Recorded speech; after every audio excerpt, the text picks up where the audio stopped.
Assalamualaikum warahmatullahi wabarakatuh. Apa kabar kalian hari ini? Semoga selalu sehat ya. Bertemu lagi bersama Ustadz dan Ustazah Sekolah Kreatif SD Muhammadiyah 19 Rogo Jampi. Selamat Hari Raya Idul Adha. Anak-anak yang soleh dan soleha, meskipun kalian belajar di rumah, tapi harus tetap semangat, berdoa, dan selalu beribadah kepada Allah. Pada hari ini, kita akan membahas tentang Hari Raya Idul Adha yang sudah kalian lakukan 2 hari kemarin. Hari Raya Idul Adha sama dengan Hari Raya Kurban. Umat Islam memiliki 2 hari raya, yaitu Hari Raya Idul Fitri dan Hari Raya Idul Adha. Hari Raya Idul Adha disebut dengan Hari Raya Kurban karena pada hari Idul Adha semua umat Islam melakukan kurban. Adapun ibadah kurban ini sudah diperintahkan oleh Allah sejak zaman Nabi Ibrahim. Mau tahu kisah Nabi Ibrahim? Yuk kita simak bersama-sama.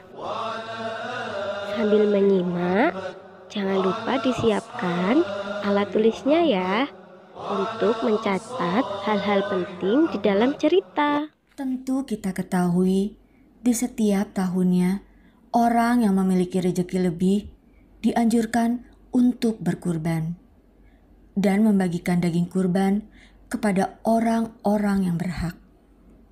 Lalu, bagaimana kisah singkat kurban?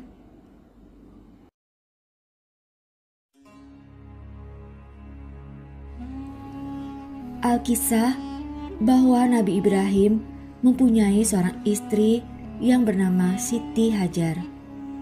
Mereka sudah lama tidak dikaruniai seorang anak yang sangat mereka dambakan.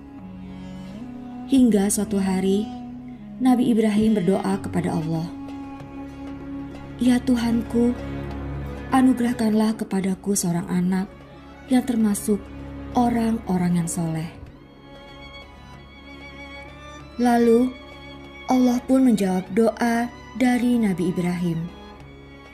Siti Hajar pun akhirnya melahirkan seorang anak lelaki yang diberi nama Ismail.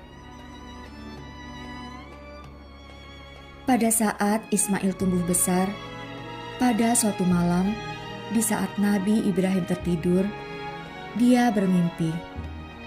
Allah memerintahkannya untuk menyembelih anaknya Ismail sebagai bukti ketaatannya kepada Allah. Keesokan harinya, Nabi Ibrahim menemui anaknya.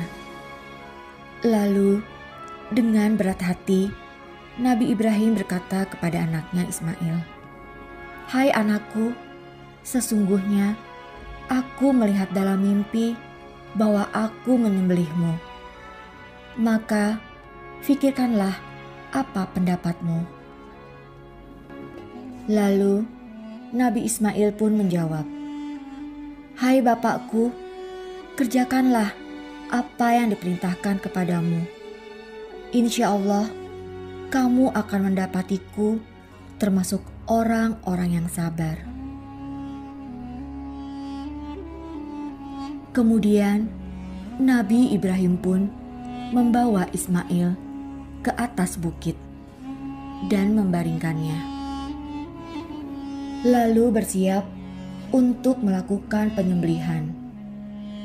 Pada saat Nabi Ibrahim mengayunkan pedangnya untuk menyembelih Ismail, keajaiban pun terjadi. Allah menggantikan Ismail dengan seekor domba jantan dari surga. "Hai Ibrahim, sesungguhnya kamu telah membenarkan mimpi itu.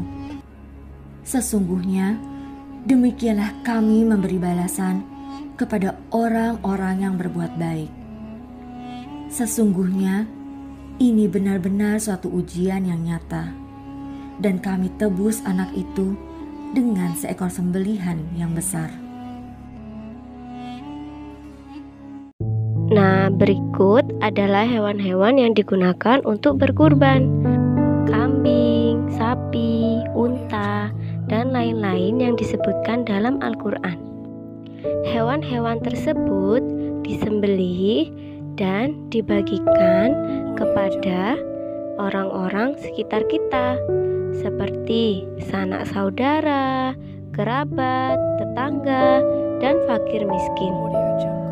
Setelah mendengar cerita tadi, hikmah yang bisa kita ambil dari kegiatan Idul Adha atau Idul Kurban adalah: yang pertama, sebagai sarana ibadah kepada Allah, kita harus bersyukur atas segala nikmat yang diberikan oleh Allah. Yang kedua adalah kepedulian terhadap sesama. Dengan berkurban, kita bisa saling memberi kepada kerabat, saudara, atau fakir miskin yang ada di sekitar kita. Dan yang ketiga, segala sesuatu butuh pengorbanan. Jika kita ingin mendapatkan sesuatu, kita harus berkorban. Contohnya, ketika kita ingin menjadi orang yang pandai, kita harus mengorbankan waktu untuk belajar dan selalu rajin beribadah. Nah, itu tadi adalah kisah dari Nabi Ibrahim dan pembelajaran tentang Idul Adha. Semoga kalian mengerti, paham, dan bisa menerapkan dalam kehidupan kalian sehari-hari ya. Terima kasih untuk kalian karena sudah menyimak video ini dengan sungguh-sungguh. Sampai bertemu di video berikutnya. Wassalamualaikum warahmatullahi wabarakatuh.